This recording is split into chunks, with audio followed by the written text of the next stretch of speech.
Now, not so long ago, I told you about that rather interesting behavioral experiment conducted on monkeys with the ladder and the banana. Today, I want to tell you about another very revealing social psychology experiment, but this one was conducted on humans. Now, Muzaffar Sherif and his wife, Carolyn, wanted to understand what causes conflict. So they conducted a social exercise which has now become famously known as the Robber's Cave experiment. They selected 22 young boys. All of them were 12 years old. All of them were from white, middle-income families with parents who were still married to each other. Then they randomly placed each of the 22 boys into one of two groups. None of these boys had ever met each other. The two groups were transported separately to a big scouts training compound called Robber's Cave. Now, for 3 days, neither group was aware of the other group's existence. Those first 3 days were spent engaging each group in team bonding exercises, rowing, camping, singing, things that they had to work on together in order to succeed. This fostered a strong team dynamic and a sense of belonging.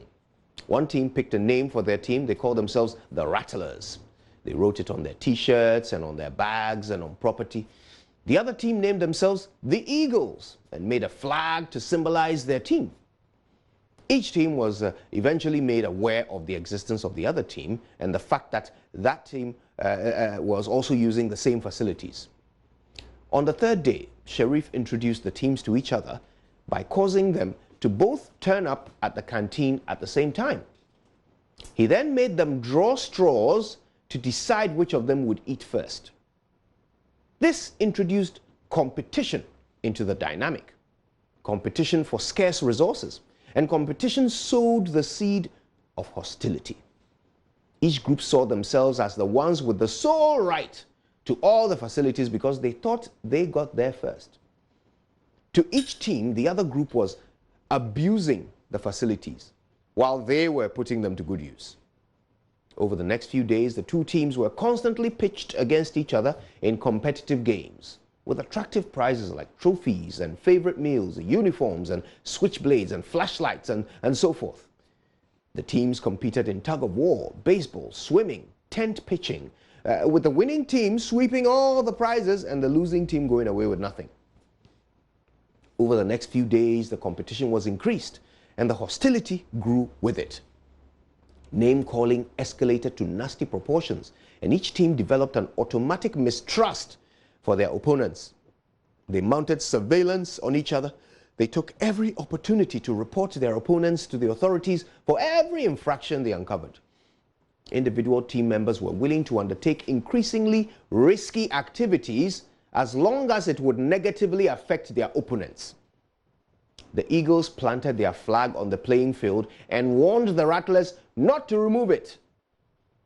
The Rattlers burnt the flag. Then the Eagles ransacked and vandalized the Rattlers' dormitories. Things continued to escalate over this second stage until the two teams had to be physically restrained from attacking each other. My dear friends, I don't know about you, but this all sounds very familiar to me. When it comes to politics, Ghanaians become more divided than ever. The party lines are drawn. Each develops a strong sense of entitlement to power.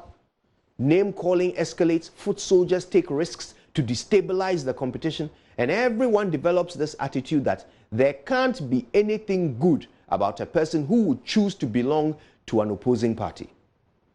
People become territorial, laying claim to the allegiance of all voters in a particular area or ethnic group. They vandalize each other's property. They generally work against each other with the hope of securing that most scarce and most valuable of prizes, power. Basically, when it comes to politics, Ghana is Robber's Cave. It's really sad because in our bid to win power, Ghana becomes the battleground. Now, let me tell you how the Sherifs and their team ended that experiment.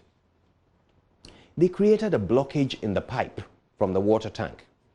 And after they had both become exceedingly thirsty, both teams had become exceedingly thirsty, the scientists gave each team clues that helped them identify the fault.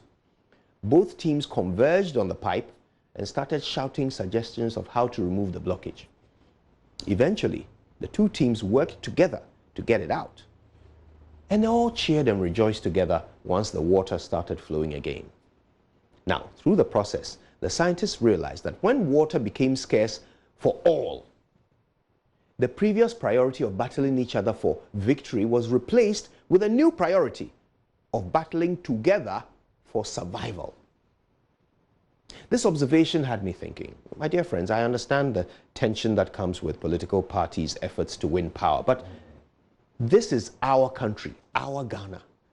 So our nation's peace, stability, and development must be a far more pressing goal than political power, which can only be temporary. I mean, bear it in mind. However much you love and respect your presidential candidate, he can only be president for a maximum of 8 years.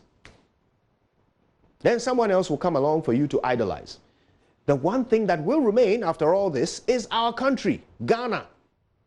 So let's not let competition for a temporary prize sow the seed of permanent hostility among us. Let's reset the priority and identify the more pressing need, which is not your party. No, it is Ghana. No matter what we might disagree on, the one thing we all want is for Ghana to be better. So let's not get sidetracked by a competition whose winners will only benefit temporarily. The survival and growth of our nation benefits us all, not just one party.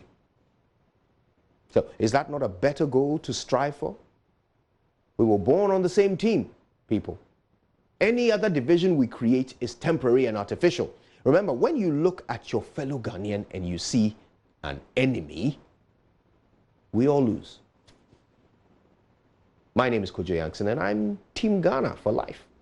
Which team are you? Good morning, Ghana.